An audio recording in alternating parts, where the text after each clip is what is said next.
நிறுவன உரிமையாளர் மீது நடிகர் பார்த்திபன் கொடுத்திருக்கும் புகார். அக்டோபர்ல எங்கிருந்து வாங்கிட்டு போன படத்தை ஏன் பிப்ரவரியில் கொடுக்கல? ஏன் கொடுக்கலன்னா உன்னுடைய ஃப்ராடு. இவரோட குற்றச்சாட்டு அப்படிங்கிறதுல டிலே இருந்துச்சா அப்படின்னு கேட்டால் இருந்துச்சு. காரணம் அப்படின்னு கேட்டால் காரணங்கள் எல்லா பக்கத்துலேருந்து இதில் அது ஒரு மோசடி பண்ணிட்டோம், இல்லை ஏமாற்றிட்டோம், வேணும்ன்ட்டே டிலே பண்ணிட்டோம் அப்படிங்கிறது மறுக்கிறேன். நீங்கள் வேறு படம்லாம் ஒர்க் பண்ணியிருந்தீங்க. பிப்ரவரியில் ஆரம்பித்து மார்ச்சில் முடிச்சிடலாம்னு இருந்துச்சு. மார்ச்லேயே முடியல, ஏப்ரலில் முடியல. என் படம் ஏப்ரலில் ரிலீஸ் ஆகலைன்னு அது எனக்கு பெருத்த நஷ்டம். ஹாலிவுட் குவாலிட்டிக்கு பெஸ்ட்டு பண்ணணும் அப்படின்னு நினைக்கலாம். அதுக்கான டைமும் வரணும், காஸ்ட்டும் வரணும். அவ்வளோ ஷார்ட்ஸ் இந்த சின்ன டியூரேஷனில் பண்ணுறதுங்கிறது யாருமே கமிட் பண்ணவும் மாட்டாங்க. ஸோ இது வேறு வழி இல்லை அப்படிங்கிற இடத்துல தான் நம்மக்கிட்ட வந்துச்சு. கமிஷன் ஆஃபீஸில் ஏப்ரல் 25 நான் அவர் மேலே கம்ப்ளைண்ட் கொடுத்து அது எஃப்ஐஆர் ஆகிடுச்சு. இதுக்காக அரெஸ்ட் பண்ணுறாங்கன்னா நான் அரெஸ்ட் ஆகித்தான் ஆகணும். நான் தப்பு பண்ணியிருக்கேன், இல்லை பண்ணல, வெளியே நேராக தானே சொல்லணும், நான் ஏன் ஒழியணும்னு சொல்லி தான் நின்னனே தவிர எனக்கு இதில் பயம் இல்லை. நான் ரொம்ப கோவப்பட்டு திட்டும் போதெல்லாம் இப்படியே வார்த்தைகளை அவர் என்ன செருப்பால் அடிக்க சொல்லுங்கள், காரி துப்ப சொல்லுங்கள், நான் பண்ணதெல்லாம் தப்பு தான், 10 கோடி ரூபாய் நஷ்டமானாலும் நான் கணக்கு போட்டு பார்த்து பிற்காலத்தில் எப்படியாவது கொண்டு வந்து கொடுத்துட்றேன், என்னை மன்னிச்சிட சொல்லுங்கள். 10 கோடி நான் தரேன்னு சொன்னேன், செருப்பால் அடின்னு சொன்னேன், காரி துப்புன்னு சொன்னேன். நான் அப்படிலாம் சொல்ல விஎஃப்எக்ஸ் எங்கே நடக்குதோ 10 இடத்துல போய் படுத்துட்டு இருக்கேன். இங்கேயும் பலப்படுற மாதிரி சுற்றிட்டு இருக்கேன் நான். ஸோ அதனால் அது ஒரு பெரிய சோகமான ஒரு கதை. டிஓபி ஓகே பண்ணிட்டார், எல்லாருமே டேரக்டர் சார் ஓகே பண்ணிட்டாருன்னு சொன்னதுக்கப்புறம் இது வேறு மாதிரி வேணும் அப்படின்னு கேட்டோன்னே எங்களுக்கு மனசு விட்டுருச்சு. இது முடியாது சார். போலீஸ் ஸ்டேஷனில் சொன்னது, நீங்கள் என்ன டிலே பண்ணி கொடுக்குறீங்களாமே, சீக்கிரம் பண்ணுங்கள், நிறைய ஆட்களை போடுங்க. 10 மாதம் குழந்தை ஆகுதுன்னா 10 பேர் சேர்ந்து 1 மாதத்தில் பண்ண முடியாது. அந்த மாடு ஒன்று நின்று திரும்பி பார்க்கணும், புல்லு சாப்பிடணும், அது ஓடுறதை பார்த்து இப்படி பர்ஃபார்ம் பண்ணணும். அப்படிங்கிறப்ப it cannot happen in 3 months. So இப்போது ஹைனா பண்ணுறாங்க, 1 வருஷம் பண்ணியிருந்தாங்க, ஒரு ஹைனாவை. அவர் பண்ணுறதுலாம் என்னன்னா, இந்த படத்தை எப்படியாவது நிறுத்த முடியுமா? யாராலும் முடியாது. நீங்கள் கொடுத்தே ஆகணும், இல்லாட்டி பிரச்சனை அப்படின்னு ஒரு த்ரெட்டனிங் மோடில் தான் பேசுனாங்க. நீங்கள் அவர்கிட்டே கேட்கலாம், நாங்கள் வேலை செய்யலையா, உழைக்கலையா? உண்மை மனசை தொட்டு சொன்னாங்கன்னா நாங்கள் உழைக்கலைன்னு சொல்ல முடியும். 3 நாளெல்லாம் கண்ணு முடிச்சு வேலை பார்த்துருக்கோம்.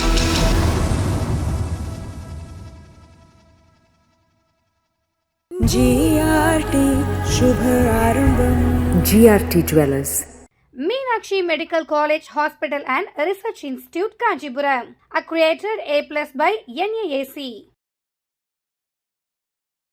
வணக்கம் நேயர்களே. டீன்ஸ் திரைப்படம் பார்த்திபன் ராதாகிருஷ்ணன் அவர்கள் இயக்கி நடித்த டீன்ஸ் திரைப்படம் தமிழ்நாடு முழுவதும் நல்ல ஒரு வரவேற்பை பெற்றிருக்கிற இந்த நிலையில் அவருடைய ப்ரொமோஷன் இன்டர்வியூஸ் எல்லாத்துலேயுமே ஒரு குற்றச்சாட்டை அவர் முன்வைக்கிறார். அது என்னென்னா, அந்த படத்துக்கு விஎஃப்எக்ஸ் பணிகள் மேற்கொண்ட ரியல் ஒர்க்ஸ் அப்படின்ற நிறுவனம் ரொம்ப காலதாமதமாக்கி கொடுத்ததுனால படத்தோட டேட் ரிலீஸ் டேட் ரொம்ப தள்ளி போயிடுச்சு அப்படிங்கிற ஒரு குற்றச்சாட்டை அவர் எல்லா இன்டர்வியூலையுமே அவர் சொல்கிறாரு. ஸோ அந்த நிறுவனத்தின் ஃபவுண்டர் நம்மளோட இருக்கார். வணக்கம் சார். வணக்கம். உங்ககிட்டயே இது தொடர்பான அந்த குற்றச்சாட்டு பற்றின விவரங்களை கேட்டு தெரிஞ்சுக்கலான்னு தான் நாங்கள் வந்திருக்கோம். ஸோ இதை நீங்கள் எப்படி சார் பார்க்குறீங்க? அவர் சொல்கிறாரு, இந்த மாதிரி ஒரு அக்டோபரில் உங்களுக்கு கொடுத்துருக்கோம், பிப்ரவரியில் நீங்கள் அவுட் கொடுக்குறேன்னு சொல்லியிருந்தீங்க, பட் டிலே ஆகி ஏப்ரல் வரைக்கும் வெயிட் பண்ணியிருக்காரு. ஆனால் அதுக்கப்புறமும் நீங்கள் கொடுக்க முடியல அப்படின்னு சொல்லிட்டு வேறு சிலர்கிட்ட போய் அந்த பணிகளை கம்ப்ளீட் பண்ணி அதை நிறைவுபட்டுறதா சொல்கிறாங்க. இதை நீங்கள் எப்படி சார் பார்க்குறீங்க? வணக்கம். என் பேர் சிவபிரசாத். நான் ரியல் ஒர்க் ஸ்டுடியோஸுங்கிற கம்பெனி ரன் பண்ணிட்டுருக்கேன். So we are visual effects கம்பெனிங்க. சிஜிஐ விஷுவல் எஃபெக்ட்ஸ் சினிமாக்கெல்லாம் பண்ணுற கம்பெனிஸ். ஸோ இதில் இவரோட குற்றச்சாட்டு அப்படிங்கிறதுல டிலே இருந்துச்சா அப்படின்னு கேட்டால் இருந்துச்சு. காரணம் அப்படின்னு கேட்டால் காரணங்கள் எல்லா பக்கத்துலேருந்து இருக்குது. ஸோ இதில் முழுக்க நாங்கள் மட்டும்தான் அப்படின்னு சொல்கிறதோ, இல்லை அது ஒரு மோசடி பண்ணிட்டோம், இல்லை ஏமாற்றிட்டோம், வேணும்ன்ட்டே டிலே பண்ணிட்டோம் அப்படிங்கிறது மறுக்கிறேன். இப்போ நீங்கள் இப்போ என்கிட்ட இந்த கேள்வி கேட்குறது நான் என்னோட தரப்பிலான விளக்கத்தை கொடுக்கறதுக்கு தான் நான் இது பயனாகணும்னு நினைக்கிறேன். ஸோ இதில் அவர் சொன்ன விஷயங்கள், அக்டோபர் கொடுத்தது, ஏப்ரல் வரைக்கும் வேலை நீண்டது, வெளியே எடுத்துகிட்டு போகணும், இதெல்லாமே உண்மைகள் தான். அதில் இல்லைன்னே சொல்ல முடியாது. இப்போ இது என்ன நடந்துச்சு அப்படின்னா, இரவு நேரங்கிற படத்தில் இப்போ அவருக்கு இதே மாதிரி ஒரு ப்ராப்ளம் வந்துச்சு. வேற ஒரு சிஜி ஸ்டுடியோ கூட வந்துச்சு. அதில் டிலேஸ் இருந்துச்சுன்னு சொல்லிட்டு அதுலேருந்து ஒரு 5 வேலைகள் 5 பார்ட்ஸ் எனக்கு வந்துச்சுங்க. அது வந்தது பார்த்திங்கன்னா, என்னோடய கிளாஸ்மேட் ஸ்கூலில் என்னோடய கிளாஸ்மேட்டு தான் இந்த படத்தோட கோ ப்ரொடியூசருங்க, ரஞ்சித் தண்டபாணி அப்படின்னு சொல்லிட்டு கிரெடிட்ஸ்லாம் இருக்கும். அவர் வந்து கூப்பிட்டு, சிவா நீ சிஜி பண்ணிகிட்ருக்க, சினிமா சம்மந்தமாக இந்த வேலை இருக்குனாலும் பண்ண முடியுமான்னு கேட்டார். நான் கண்டிப்பாக பண்ணலாம், இது வந்து என்னென்னு பாருங்கன்னு சொன்னாங்க. பண்ணுற மாதிரி தான் இருந்துச்சு. க்ரைசிஸில் தான் வந்துச்சு, ரொம்ப க்ரன்ச்சில் இதே மாதிரி தான் வந்துச்சு. லாஸ்ட் மொமெண்ட்டில் அந்த ஸ்டுடியோ கிட்டேருந்து வரும்போது ஒரு க்ரன்ச் இருக்கும். ஒரு 2-3 வீக்ஸ் ஒர்க்கு போச்சு, பட் முடிச்சு கொடுத்தோம். அதில் ரொம்ப திருப்திப்பட்டார். அது அவருமே சொல்லியிருக்காரு பல இன்டர்வியூவில் வந்து, அந்த வேலையில் திருப்திப்பட்டு தான் இந்த படத்துக்கு கூப்பிட்டதா சொல்லியிருக்காரு. ஸோ இது கூப்பிட்டது இவரே தான் கூப்பிட்டாரு, சார் தான் கூப்பிட்டாரு. கூப்பிட்டு இப்படி இருக்குங்க சிவா, ஃபஸ்ட்லேருந்து ட்ராவல் பண்ணோம், ஸ்டோரி நரேஷன்லேருந்து எல்லாமே நீங்கள் இருங்க, அப்போ தான் ஷூட் அப்போ பிளான் பண்ண முடியும்னு சொன்னார். இது நடந்து போன வருஷம் பிப்ரவரி நடந்து ஜூனில் ஷூட்டிங்கெல்லாம் போச்சுங்க. இப்போ இது காஸ்ட் கேட்கும்போது வந்து எனக்கு இனிஷியலாக காஸ்ட் சொல்ல முடியாது, ஏன்னா எவ்வளோ ஷார்ட்ஸ் இருக்குது, என்ன எடுக்க போகிறோம். கடையாக சொன்னாங்க, அதை வச்சுட்டு நம்மளுக்கு வந்து என்ன ஷார்ட்ஸ் வருது, எவ்வளோ வேலைகள் இருக்குன்னு தோராயமாக இப்படி பண்ணலான்னு நான் ஃபஸ்ட்டு கொஞ்சம் டேரிஃப் மாதிரி கொடுத்து பார்த்தேன். இல்லை ஒரு 10 ஷார்ட்டுக்கு இப்படி இருக்கும், 5 ஃப்ரேம்னா எவ்வளோ இருக்கும், 500 ஃப்ரேம்னா எவ்வளோ இருக்கும்னு தோராயமாக கொடுத்து பார்த்தோம். அது எங்கேயும் அரைவாகிற மாதிரி தெரியல. ஏன்னா இது வந்து 50,000 ஃப்ரேம் வருதா, 10,000 ஃப்ரேம் வருதா, ஒரு ஷார்ட்டில் எவ்வளோ கஷ்டமான வேலை இருக்குது. ஒரு சின்ன ஆடு பண்ணணுன்னு ஒன்று, 100 ஆடு பண்ணணுன்னு இன்னொன்று. ஸோ இதெல்லாம் எவ்வளோ வேலைன்னு யூகிக்க முடியல. ஸோ என்ன சொன்னோன்னா, எடிட் முடிச்ச உடனே நாங்கள் ஒன்று தரோம், ரஃப்லி தரோம், அதுவுமே மாறக்கூடிய விஷயம் தான் பேசியிருந்தோம். பட் ஓகே, அவங்க சரிங்க நம்ம எடிட் பார்த்துட்டு அப்படின்னா ஷூட் சூப்பர்விஷனாக நாங்கள் போனோம். இது வந்து எங்கள் படமாக தான் நான் இன்றைக்கும் பார்க்குறேன். இது வந்து ஒரு எதிர்ப்போல் நாங்கள் வந்து ஸ்டே வாங்கணும்னு நினைக்கிறது, இதெல்லாம் வந்து வேறொரு ஆள் அந்த படம் வந்து நாங்கள் வேலை செய்யலை அப்படின்னா இது ஒரு பெரிய போர்ட்ஃபோலியோ ஆகும். அந்த முழுக்க நான் செஞ்சுருந்தேன்னா, இந்த நம்ம கம்பெனி செஞ்சுருந்துச்சுன்னா அது ஒரு பெரிய போர்ட்ஃபோலியோ ஆகும்னு நினச்சி தான் உள்ளே வரோம். காஸ்ட் கொடுக்கும்போது நான் ரொம்ப கம்மியாக தான் கொடுத்தேன், ஏன்னா நம்மக்கிட்ட வரணும். அதே மாதிரி ரஞ்சித்துங்கிற நம்ம ஃப்ரெண்டு ப்ரொடக்ஷனில் வந்து ரொம்ப பட்ஜெட்டை கஷ்டப்பட்டு தான் பண்ணுறாங்கங்கிறது முதல்லேருந்தே என்கிட்ட சொல்லப்பட்டுது. சின்ன பட்ஜெட் படம் தான், ஆனால் பிரம்மாண்டமாக காமிக்கணுங்க. ஸோ அதுக்காக கோட் நான் கம்மியாக தான் கொடுத்தேன். இண்டஸ்ட்ரியில் நீங்கள் கேட்டிங்கனாலும் நான் கொடுத்த கோட், இப்போ அவர் பேசுகிற 68 லட்சமே நாங்கள் கமிட் பண்ண வேலைகளுக்கு வந்து குறைவு தான். இது வந்து மினிமம் சில கோடிகளில் தான் வெளியே கோட் பண்ணாங்க. அதேமாதிரி அவ்வளோ ஷார்ட்ஸ் வந்து இந்த சின்ன டியூரேஷனில் பண்ணுறதுங்கிறது வந்து யாருமே கமிட் பண்ணவும் மாட்டாங்க. ஸோ இது வேறு வழி இல்லை அப்படிங்கிற ஒரு இடத்துல தான் நம்மக்கிட்ட வந்துச்சு. அப்போ ஒரு எங்கிட்ட வரப்போ வந்து ஒரு 700-800 ஷாட் இருக்குது ஃபுல் படத்தோடது. அவர் சொல்கிறாரு எல்லா வேலையும் நாங்கள் தான் செய்கிறோன்னு. அப்படி கிடையவே கிடையாது. ஏற்கனவே வந்து பிரித்து பண்ணுங்கள், எங்களுக்கு இவ்வளோ பண்ண முடியாதுன்னு நாங்கள் சொல்லவும், பிக் பேங், ஒயிட் லோட்டஸு, நிறைய ஸ்டுடியோஸ், ஏகன் ஸ்டுடியோஸ், அப்புறம் இவர் மனோஜ் பரமஹம்சர் சாரோட ஸ்டேஜ் அண்ட் ரீல் ஒர்க் பண்ணியிருக்காங்க, ரேமேக்ஸ் ஸ்டுடியோஸ், அக்ஷா, ஐஸ்கொயர், நிறைய ஸ்டுடியோஸ்கிட்ட பிரித்து தான் ஏற்கனவே ஓடிட்டு இருந்துச்சு. இதில் ஒரு பகுதி நாங்கள் பண்ணோம், முழுக்க நாங்கள் தான் பண்ணுறோம் அப்படிங்கிறதுல உண்மை கிடையாது. ஸோ இது வந்து கிரெடிட்ஸ்லையும் இருக்குது. நாங்களுமே நாங்கள் வந்து எங்கிட்ட வந்தது வந்து இவ்வளோ ஷாட் வந்துச்சு, முடியாது சார்னு சொல்லி இதில் நிறைய பேரோட கான்டாக்ட்ஸ் நான் தான் கொடுத்தேன். அக்ஷா நான் கொடுத்தேன், யூனிஃபை கொடுத்தேன், ஃபேண்டம் எஃபெக்ட்ஸ் நம்பர், அவங்களாம் ஃப்ரெண்ட்ஸ் தான் எனக்கு. ஸோ சார் ரொம்ப கிரிட்டிக்கலான ஷார்ட் டெட்லைன் வருது பண்ணுங்கன்னு அவங்களையும் கூப்பிட்டு பேசி இவங்ககிட்டையும் நான் கொடுத்தேன். இவங்க எல்லாத்திட்டையும் பேசினாங்க, யார்கிட்ட பட்ஜெட் ஒத்து போச்சோ அவங்க பண்ணாங்க. அந்த வரிசையில் நாங்களும் பட்ஜெட்டும் டைமும் ஒத்துக்கிட்டதுனால வந்தாங்க. இவர் சார் சொல்கிற மாதிரி 5 மாதம் நான் கேட்டது உண்மை தான். நவம்பர்லேருந்து 5 மாதம்னா மார்ச் ஆகணும். அவர் சொல்லும்போது February 10, 20 அப்படின்னு சொல்கிறாரு. நான் கேட்டது March 10. மார்ச் நவம்பர், டிசம்பர், ஜனவரி, பிப்ரவரி, மார்ச் அப்படியே 5 மாதம். அவர் சொல்கிற 5 மாதம்னாலே மார்ச் முடியணும். அவர் அக்டோபர்னு சொல்கிறாரு சில. இல்லை அக்டோபர் எண்டில் தான் வந்து நானே எஸ்டிமேஷனே நான் கொடுத்துருக்கேன். எஸ்டிமேஷன் இந்த டேரிஃப் கொடுத்ததே வந்து அக்டோபர் எண்டில் பண்ணி நவம்பர் 5ஆம் தேதி தான் ஃபுட்டேஜஸே வருது. ஸோ நவம்பரை தான் கன்சிடர் பண்ண முடியுமே தவிர நவம்பருமே முழுக்க கன்சிடர் பண்ண முடியாது. ஓகே, உங்களை பொறுத்த வரைக்கும் ஃபுட்டேஜ் வந்த டேட்லேருந்து நீங்கள் அந்த டேட்லேருந்து நவம்பர் 5. ஆமாம், ஆக்சுவலி அட்வான்ஸ் வந்ததுலேருந்து ஃபுட்டேஜும் எடிட்டும் லாக் ஆனதுக்கப்புறம் தான் டைம் லைன் கவுண்ட் பண்ணணும். எடிட் வந்து லாக் ஆகவே இல்லை. ஏப்ரல் வரைக்கும் எடிட் சேஞ்சஸ் இருந்துச்சு. அதோட காரணங்கள் வந்து இல்லை நீங்கள் டிலே பண்ணிட்டீங்க அதனால நாங்கள் ஷஃபில் பண்ணுறோன்னு கூட சொல்லப்பட்டது. அது சிலது இருக்கலாம், ஒரு பகுதி இருக்கலாம், பட் சம்மந்தமே இல்லாத பகுதியிலையும் எடிட் சேஞ்ச் வந்துச்சு, புது ஷார்ட்ஸ் பெருசாச்சு, இப்படிலாம் நடந்துச்சு. ஸோ இது நடக்கக்கூடியது தான் ஏற்றுக்கிட்டாலும் இப்போ டைம்லைன் நகருங்கிறது எல்லாருக்கும் தெரியணும். ஸோ எடிட் லாக், அட்வான்ஸுங்கிறது இப்போ நம்ம சும்மா தோராயமாக சரி சார் டேரிஃப் வச்சு நம்மளுக்கு 68 லட்ச ரூபா வருது, ஒரு 30% கொடுங்கன்னு சொன்னால் அது ஒரு 20 லட்சம் வரணும். எங்களுக்கு வந்தது 5 லட்சம், 7 லட்சம். டிசம்பர் முடியும் போதே ரஃப்லி 10 lakhs or 12 lakhs வந்துருச்சு. எங்களுக்கு 2 மாதம் ரன் பண்ணுறதுக்கு 12 lakhs வச்சு நடத்துறதுக்கு ரொம்ப கஷ்டம் தான். ஸோ இதில் சில டிலேஸுங்கிறது வந்து உள்ளுக்குள்ளாரையே நாங்கள் எவ்வளோ பண்ணோம், வெளியே கொடுக்க முடியாது. காசு இருந்தாலும் நான் வெளியே கொடுத்து வேலை வாங்கலாம். ஸோ உள்ளுக்குள்ளாரே எவ்வளோ பண்ண முடியுமோ பண்ணேன். அதே மாதிரி இப்போது ஒரு 100 மீட்டர் ரேஸ் ஓடுறதுக்கு நம்ம ஒரு பிளானை போடுவோம், வேகமாக ஓடிடலாம் அப்படின்னு. நான் 50 மீட்டர் ஓடிட்டு இருக்கிறப்போ வந்து இது வந்து 1000 மீட்டர் ஆயிடுச்சு அப்படின்னு நான் எனர்ஜியை கன்சர்வ் பண்ணணும். நான் வந்து என்ன பண்ணோம், ஓகே நான் 2 மாதம் தள்ளி பண்ணணும். அப்போ சில வேலையை முன்னாடி பண்ணலாம், சில வேலையை பின்னாடி பண்ணலாம். அப்போ கேள்விகள் என்ன வந்துச்சுன்னா, நீங்கள் தான் டெலிவரி இந்த டேட்டில் கொடுக்குறேன்னு சொன்னீங்களே, ஸ்பேஸ் ஷிப்போடது என்னாச்சு? அப்போ அந்த பிளான் சேஞ்சுக்கு வந்து ஸ்ப்ரிண்ட் ஓடுற பிளான் ஒன்று இருக்கும், மேரத்தான் ஓடுற ஒரு பிளான் இருக்கும். ரெண்டுக்குமே சேஞ்ச் ஆகும்போது இருக்கிற அக்செப்டன்ஸ் வந்து இல்லாமல் இருந்துச்சு. அதேமாதிரி வேலைகள், இப்போ உதாரணத்துக்கு ஒரு ஒரு சின்ன ஆடு மாதிரி செய்யணும் அப்படின்னு சொல்லி, அதுக்கு ஆடு வளர்த்துறோன்னு ஒரு சாப்பாடு போடணும், யானை வளர்த்துறோன்னு இன்னொரு சாப்பாடு போடணும். ஸோ இது ரெண்டுமே மாறுது. ஸோ இந்த பெரிய வேலையை பண்ண நான் வேறு காசு உள்ளே போட வேண்டியிருக்கு. கொஞ்சம் கொஞ்சம் வந்துச்சு. இந்த வரிசையில் எனக்கு மார்ச் வரைக்கும் 37 லட்ச ரூபா கொடுத்தாங்க. 37 லட்ச ரூபா தான் ஒர்க்குக்கு கொடுத்துருக்காங்க. ப்ளஸ் டேக்ஸ் எல்லாம் போட்டு ஷூட் சூப்பர்விஷன் காஸ்ட்டும் சேர்த்து தான் அவர் 42 சொல்கிறது. அவர் கொடுத்துருக்காரு. அது எல்லாம் சேர்த்திங்கன்னா ஒர்க்குக்கானது கிடையாது. ஒர்க்குக்கானது 37 லட்சமும் டேக்ஸும் கொடுத்துருக்காரு. இதுதான் அவர் கமிட் பண்ணி. அது பில்ஸ் இருக்குது. அது வாயில் அவர் மிஸ் பண்ணி கூட சொல்லலாம். அது வந்து ஏமாத்துறதுக்காக சொல்கிறேன்னு நான் சொல்ல. 44ங்கிறது தோராயமாக நம்மகிட்ட வந்திருக்கிறத அவர் மீன் பண்ணுறாரு. ஸோ பணம் வந்திருக்கு, 37 லட்ச ரூபா வந்திருக்கு, அது அக்ரீடு. பட் அது போதுமா? கொடுக்கப்பட்ட வேலைக்கு டைமும் பணமும் போதுமான்னு கேட்டால் பத்தாது ஆக்சுவலி. ஸோ என்னென்னா, நாங்கள் இந்த ஸ்பேஸ் ஷிப்னு ஒரு பகுதியை வந்து வெளியே கொடுத்துட்டோம், நாங்கள் பண்ண மாட்டோம்னு சொல்லி தூர வீசிட்டோம் அப்படின்னு சொல்லப்படுது. அது அப்படி நடக்கலை. எல்லாமே செஞ்சுக்கிட்டே இருக்கோம். செய்யும்போது இப்போ அப்ரூவ் பண்ணிடுறாங்க. உதாரணத்துக்கு எனக்கு ஒரு சிலை செய்யணும்னு நாங்கள் என்ன பண்ணோன்னா, ஒரு ஷாட்டுக்கு மாஸ்டர் ஷாட், இப்போ ஃபஸ்ட்டு சிலையை நான் செஞ்சிடுறேன், இது ஓகேன்னா இதே மாதிரி நான் 100 சிலையை செஞ்சு தரேன்னு சொல்லி ஸ்டார்ட் பண்ணுறோம். ஃபஸ்ட்டு சிலையை கரெக்ஷன்லாம் சொல்கிறாங்க. அப்புறம் 10 சிலை முடிச்சோன்னா கழுத்து பெருசாக்கணுங்கிறாங்க. இது பண்ண முடியாது, திருப்பி முதல்லேருந்து பண்ணணும். இந்த மாதிரி சேஞ்சஸ் வரவும், அதே மாதிரி இந்த எல்லாம் பண்ணி ஃபைனலைஸ் ஆனதுக்கப்புறம் ஃபஸ்ட்லேருந்து பண்ணுங்கள் அப்படின்னு சொல்லி ஸ்பேஸ் ஷிப்பில் வந்து ரொம்ப சேஞ்சஸ் வந்துக்கிட்டே இருந்துச்சு. இப்போ வந்து ஒரு நிலைமையில் வந்து எங்களுக்கு பயங்கர ஸ்ட்ரெச்டாகவும் ஒர்க் பண்ணுறோம். 18 hours 20 hours. அவங்களோட கோ டைரக்டர் எங்கள் ஆஃபீஸில் தான் இருந்தார். நீங்கள் அவர்கிட்டே கேட்கலாம், நாங்கள் வேலை செய்யலையா, உழைக்கலையா அப்படின்னு கேட்டுக்கலாம். அதில் வந்து யாருமே தப்பு சொல்ல முடியாது. உண்மை மனசை தொட்டு சொன்னாங்கன்னா நாங்கள் உழைக்கலன்னு சொல்ல முடியாது. 3 நாளெல்லாம் கண்ணு முடிச்சு வேலை பார்த்துருக்கோம். 3 days, திருப்பி ஒரு நாள் தூக்கம், திருப்பி 3 days, இப்படி பண்ணியிருக்கோம். வந்து ஒரு 2 months பண்ணோம். இது அவருமே டினை பண்ண மாட்டார், ஒர்க்கில் டினை பண்ண மாட்டார். இது முடிச்சுட்டு ஸ்பேஸ்ஷிப் இது ஓகேவா சார்? ஓகே. டிஓபி ஓகே பண்ணிட்டார், எல்லாருமே டேரக்டர் சார் ஓகே பண்ணிட்டாருன்னு சொன்னதுக்கப்புறம் இது வேறு மாதிரி வேணும் அப்படின்னு கேட்டேன்னா எங்களுக்கு மனசு விட்டுருச்சு. இது முடியாது சார், இது கரை சேராது அப்படின்னு சொல்லிட்டு நான் வந்து ப்ரொடியூசர், நான் சொன்ன அந்த ரஞ்சித் தண்டபாணி, அவர் என்னோடய கிளாஸ்மேட்டு, வாடப்போட ஃப்ரெண்ட்ஸ் தான்.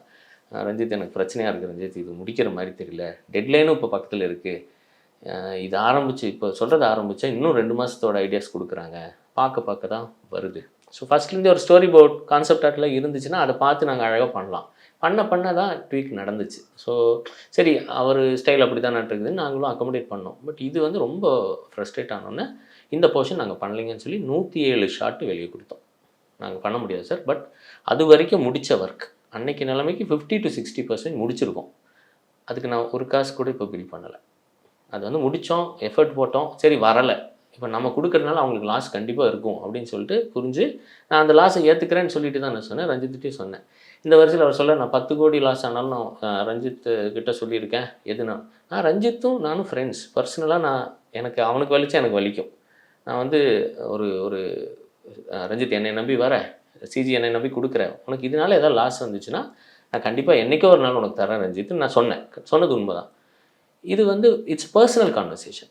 இட்ஸ் நெவர் அக்கிரா ப்ரொடக்ஷன் கிட்டேயோ பார்த்திபன் சார்கிட்டையோ நான் பேச கிடையாது. இது பப்ளிக்கில் வந்து ஒரு பப்ளிக் ஸ்கூட்டனில் கொண்டு வந்து நம்மகிட்ட வச்சு 10 கோடி நான் தரேன்னு சொன்னேன், செருப்பால் அடின்னு சொன்னேன், காரி துப்புன்னு சொன்னேன். நான் அப்படிலாம் சொல்ல கிடையாது. ஆமாம் சார், என்னோடய அனுமானங்கள் தப்பாச்சு, உங்களோட எதிர்பார்ப்புகள் இவ்வளோ பெருசாகும்னு எனக்கு தெரியல, என்னை மன்னிச்சுங்க, அதை என் மிஸ்டேக்குன்னு நான் ஒத்துக்கிட்டேன். இது வந்து இல்லை, நான் பண்ணினதெல்லாம் தப்புன்னு ஒத்துக்கிட்ட மாதிரி ப்ரொஜெக்ட் ஆகுது. இது இப்படி நான் கண்டிப்பாக யாருக்கிட்டையுமே சொல்லலை. ஏன்னா அது வந்து டைட்டிலாகவே தம்ப்நெயில்ஸாகவே போடுறாங்க, காரி துப்புனேன், அது உனக்கு செருப்பால் அடின்னு சொன்னாங்க. அது ஒரு பயங்கர டிஃபேமிங்காக இருக்குது, இவ்வளோ வேலை செஞ்சு இதாக இருக்குது. ஸோ இது நடக்கு. இப்போ இதில் வந்து வேலைகள் நடக்கும், ஒரு பகுதியை கொடுத்துட்ட நிறைய ஸ்டுடியோஸ் கிட்டே போனாங்க. இப்போ அவரே சொல்கிற 10 ஸ்டுடியோ கிட்டே போய் 3 மாதம் ஆகி தான் முடிஞ்சிருக்கு. இது எங்ககிட்ட 20 பேர் இருக்கிற கம்பெனின்னு தெரியும். அதுலேயும் கோர் மெம்பர்ஸ் 7-8 பேர், மிச்சம் இருக்கிறவங்க எல்லாம் சப்போர்ட் அண்ட் ஹேண்ட்ஸ் தான். மிச்சம் எல்லாம் பிளானிங் அண்ட் சீனியர்ஸ் வந்து 7-8 பேர் இருக்காங்க. இவங்களை வச்சு செஞ்சுட்டு எங்களால் எப்படி 1 மாதத்தில் முடியும்னு அனுமானிச்சாங்கன்னே தெரியல. அதை தான் புஷ் பண்ணி ஃபுல்லாக ஒர்க்கும் வாங்க முயற்சி பண்ணிட்டுருந்தாங்க. ஸோ எங்களுக்கு முடியலங்கிறது தான் நான் கொடுத்தோம். நாங்கள் வந்து இது வந்து எங்களுக்கு அவங்களோட படத்தை நிறுத்தணுன்னோ லாஸ்ட் மொமெண்ட்டில் டிலே பண்ணணும்னு எந்த எண்ணமும் கிடையாது. எங்கள் முயற்சி அந்த படத்தை முடிக்கிறது தான் இருந்துச்சு. முடியாதுன்னு தோணுன்னே வேறு யாராவது பண்ணாலாச்சும் வேகமாக நடக்குமோ அப்படின்னு சொல்லி தான் கொடுத்தோம். இது கிரிமினல் இன்டென்ட் அப்படின்னு என் மேலே எஃப்ஐஆர் போட்டிருக்காங்க. ஸோ இது நீங்கள் எப்போ கொடுத்தீங்க? இது April 19th கொடுத்தேன். 14th or அந்த செகண்ட் வீக் கொடுத்தேங்க, ஏப்ரல் செகண்ட் வீக் கொடுத்தேன். ஸோ இது அப்போ முடிக்கலாம்னு நினச்சிட்டு இருக்கோம். இன்னொரு 10 நாள் நாங்கள் கொஞ்சம் வேலை செஞ்சால் முடியும், இல்லை ஒரு 2 வாரம் வேலை செஞ்சால் முடியும். 2 வாரம்னு சொல்லவே முடியாது அவங்ககிட்ட. ரொம்ப கோவமான வாய்ஸ் நோட்ஸ். அவரே சொல்கிறாரு, எனக்கு ரொம்ப கோவம் வர ஆரம்பிச்சு வாய்ஸ் நோட்ஸ் அனுப்ப ஆரம்பித்தேன். ஏன்னா அது வந்து கேட்கும்போது அது இது ப்ரெஷரில் எப்படி இந்த க்ரியேட்டிவ் ஜாப் பண்ணுறது. ஸோ அது முடியாமலே ஆயிடுச்சு. ரொம்ப டிப்ரெஷனில் இருந்தோம். என்டையர் டீம் வந்து ரொம்ப நொடிஞ்சு போய் தான் இருந்தோம். But we are working. அதுக்கு நடுவில் எங்களுக்கு என்ன நடந்துச்சுன்னா வந்து போலீஸ் கிட்ட அவர் கம்ப்ளைண்ட் கொடுத்துருக்காரு.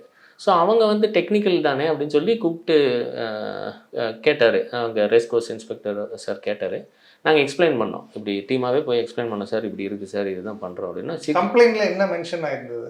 கம்ப்ளைண்ட்டில் பணம் கொடுத்து வேலையை வந்து டிலே பண்ணிருக்கேன் அப்படின்னு ஃபஸ்ட்டு மென்ஷன் ஆயிருக்கு. இல்லை ஏமாத்துறேன்னு இருந்துச்சான்னு எனக்கு தெரியாது. என்கிட்ட போலீஸ் ஸ்டேஷனில் சொன்னது, நீங்கள் என்ன டிலே பண்ணி கொடுக்குறீங்களாமே, சீக்கிரம் பண்ணுங்கள், நிறைய ஆட்களை போடுங்க, வேகமாக வேலையை செய்யுங்க, நிறைய கம்ப்யூட்டர் போடுங்க அப்படின்னு. சில வேலைகள் அப்படி செய்ய முடியும். இப்போ சில வேலை வந்து ஒரு 5 பேர் போட்டால் வேகமாக நடக்கும். சில வேலை அப்படி இல்லை. உதாரணத்துக்கு வந்து இப்போ நம்ம 10 மாதம் குழந்தை ஆகுதுன்னா 10 பேர் சேர்ந்து 1 மாதத்தில் பண்ண முடியாது. எப்படினாலும் 10 மாதம் ஆகிற உண்மை தான். ஸோ அந்த மாதிரி சில லீனியராக பண்ண வேண்டிய வேலைகளை லீனியராக தான் பண்ணி ஆகணும். பேரலாக பண்ணுறதை நான் கொஞ்சம் பேர் ஆட் பண்ணேன், வெளியே கொடுத்தேன், கம்ப்யூட்டர்ஸ் கொஞ்சம் வாங்கினேன். அப்போ வந்து நான் பணம் கேட்குறேன், சார் இதுக்கெல்லாம் கொஞ்சம் பணம் தேவைப்படுது. இன்ஸ்பெக்டர் சார் முன்னாடி தான் கேட்டேன். அப்போ சொல்லப்பட்டது என்னென்னா, நீங்கள் முடிச்சுட்டு வாங்கிக்கோங்க சார். இல்லை இது பெரிய அமௌண்ட்டு, என்னால் முடியாதுன்னா, இல்லை நீங்கள் பண்ண டிலேக்கு நீங்கள் பண்ணி கொடுங்கன்னு இன்ஸ்பெக்டர் சாரும் ரெக்வஸ்ட் பண்ணார். நானும் சரி கையில் வந்து வெண்டர்ஸ் கிட்டலாம் கேட்டு அப்புறம் தரங்கன்னு சொல்லி கொஞ்சம் நிற்க வச்சேன். சிலர் கடன் வாங்கி கொடுத்தேன், ஃப்ரெண்ட்ஸ்கிட்ட வாங்கி கொடுத்தேன், வீட்டில் கொஞ்சம் இருந்த நகைகள்லாம் எடுத்து வச்சு கொடுத்தேன். நான் அது கொடுத்து வேலையை முடிக்கிறதுக்கு முயற்சி பண்ணிருக்கோம். அவங்க சொன்ன விஷயங்கள் எல்லாம் நடந்துக்கிட்டு இருக்குது. ஸ்பேஸ்ஷிப்பில் அவங்களுக்கு அந்த பக்கம் 10 கம்பெனிகளில் நிறைய கஷ்டப்பட்டு தான் பண்ணாங்கன்னு அவரும் சொல்கிறாங்க. நடுவில் பேசும்போது எங்கிட்ட சொல்லுவாங்க, எல்லாமே நடந்துச்சு. நான் முடிஞ்ச அளவுக்கு சப்போர்ட் பண்ணேன். சார் இது பேக்ரவுண்டு ஃபைல் கொடுங்கன்னா கொடுப்பேன். யூஸ்வலி யாருமே கொடுக்க மாட்டாங்க, ஒர்க் பண்ண ஃபைலை யாருமே கொடுக்க மாட்டாங்க. கிட்டத்தட்ட ஒரு ட்ரேட் சீக்ரெட் மாதிரி தான். அதை கொடுத்தோம், முழுக்க கொடுத்தோம். பார்த்தா ஒன்றுமே தரல, சோர்ஸ் ஃபைல்ஸ் தரலன்னு சொல்கிறது. அது போய் அது ஒத்துக்கவே முடியாது. அதுக்கு இருக்குது, இமெயில் அனுப்பிச்சிருக்குமே, அதில் ரெக்கார்ட்ஸ் இருக்குது, அதில் எதுவுமே தரலன்னா சொல்ல முடியாது. இது முடிச்சுட்டு ஃபைல்ஸ் ஃபைனலாக எடுக்கிறப்போ வந்து அப்ரூவலுக்கு QTன்னு ஒரு ஃபார்மேட், ஃபைனல் ரிலீஸ்க்கு வந்து EXRன்னு ஒரு ஃபார்மேட். QTயில் எல்லாம் அப்ரூவ்டு, சென்ட் EXRன்னு கொடுத்தாங்க. நான் எல்லாத்தையும் EXR ரெடி பண்ணி கொடுத்தேன். அந்த மைண்டில் ப்ரெஷரில் இருக்கிறப்ப நான் என்ன பண்ணிட்டேன்னா, எல்லாம் டெலிவரி ஃபார்மேட்டில் ஃபுல்லாக கொடுத்துட்டேன். 511 ஷாட் டெலிவர் பண்ணியிருக்கோம். அப்புறம் அதில் என்ன பண்ணாங்கன்னா, எடுத்து எல்லாம் வச்சுட்டு 200 கரெக்ஷன் சொன்னாங்க. 200 கரெக்ஷனுங்கிறது வந்து பயங்கரமாக தப்பு. என்ன ஆடு பண்ணுறதுக்கு வந்து மாடு பண்ணியிருக்கீங்கன்னு கேட்டால் தப்பு இல்லை. அது ரன்னிங்கில் ஒன்றுமே தெரியாது. ஹாலிவுட் குவாலிட்டிக்கு பெஸ்ட்டு பண்ணணும் அப்படின்னு நினைக்கலாம். அதுக்கான டைமும் வரணும், காஸ்ட்டும் வரணும். இது இல்லாமல் ரெண்டுமே நடக்காது. சரி, காஸ்ட் அது அந்த இடம் தான் எனக்கு ஒரு கேள்வி இருக்குது. நீங்கள் அந்த தரம் முன்னாடியே வந்து பேசப்பட்டதா, இவ்வளோ குவாலிட்டி டெலிவர் பண்ணுவீங்களாங்கிறது முன்னாடி பேசினாங்களா?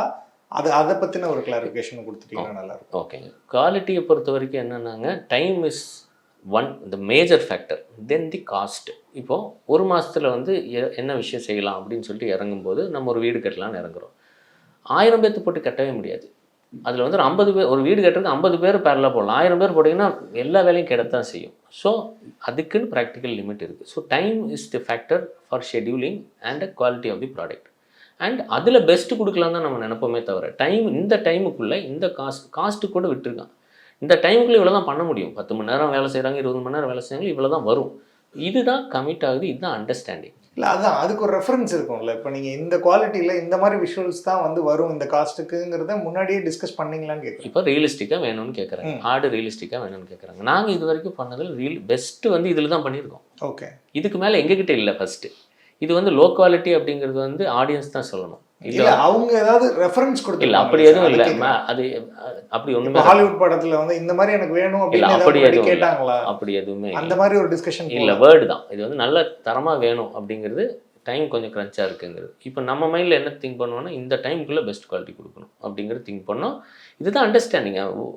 வேர்டில் பேசுகிற அண்டர்ஸ்டாண்டிங் தான். ரெஃபரன்ஸ் எதுவுமே கொடுக்கப்படலை. இப்போ ஆடுனா இப்படி இருக்குன்னா, ஆடுனா ரியல் ஆடு ஃபுட்டேஜ் இருக்குது, அது மாதிரி இருக்கும், நாங்கள் அது பண்ணோம். அண்ட் சிஜிக்கும் இந்த டைமுக்கும் இல்லை பெஸ்ட்டு வந்துச்சா வரலையாங்கிறது ஸ்க்ரீனில் பார்க்குறத வச்சு தான் சொல்லுவோம். பாம்பு வருதுன்னா பாம்பு நாங்கள் பண்ணியிருக்கோம், மாடு பண்ணியிருக்கோம், ஆடு பண்ணியிருக்கோம்னா அது எவ்வளோ ரியலாக இருக்குங்கிறது வந்து ஆடியன்ஸ் பார்க்கணும், டைரக்டர் முடிவு பண்ணணும். பட் டைரக்டருக்கு பிடிக்கிறது எனக்கு பிடிக்காமல் இருக்கலாம், இல்லை நான் நல்லா பண்ணேன்னு நினச்சது அவருக்கு பிடிக்காது. It's a very subjective thing. And ஒரு இன்னைக்கு ஃபினிஷான படம் இருக்கு இல்லையா, அதுலேருந்து எடுத்து இன்னைக்கு பாலிஷ் பண்ண முடியும் நம்மளால். ஏன்னா அன்னைக்கு படத்துக்கு ரிலீஸ் பண்ணிட்டாங்க. இன்றைக்கி இந்தியன் படம்ஸ் எடுத்து பார்த்தாலோ அபூர்வ சகோதரர்கள் எடுத்து பார்த்தாலோ இது சிஜியில் பண்ணியிருக்கலாமே, இப்போது கால் குள்ளமாக பண்ணலாமே நம்ம நினைக்கலாம். ஸோ அன்னைக்கு இருக்கிற டெக்னாலஜி அன்னைக்கு இருக்கிற டைமுக்கு அக்ரி பண்ணது நாங்கள் பண்ணியிருக்கோம். எங்களுக்கு வந்து நான் எதுவுமே குறைச்சி கொடுக்கணும்னு நினைக்கவே இல்லை. எந்த குவாலிட்டி பண்ணோம், இது இப்படி பண்ணலாமா, காக்கா வேறு மாதிரி வேணும், அதுவும் பண்ணி கொடுத்தோம். இது வந்து 5 வாட்டி சொல்லும்போது தான் ப்ராப்ளம். ஒரு செட்டு கரெக்ஷன்ஸ் அப்படியே கொடுத்துட்டாங்கன்னா முடிஞ்சிடும். சில ஷார்ட்ஸ் எல்லாம் 17, 25 இவ்வளோ ஐட்ரேஷன்ஸ் போயிருக்கு. ஸோ அப்படின்னா ஃபஸ்ட் 25 என்ன நடந்திருக்கும், முதல்ல பார்க்காதது என்ன 25 நடந்திருக்கும். சரி 5 பார்க்கலாம்ல. Most of the complex shots 10 iterations போகுங்க.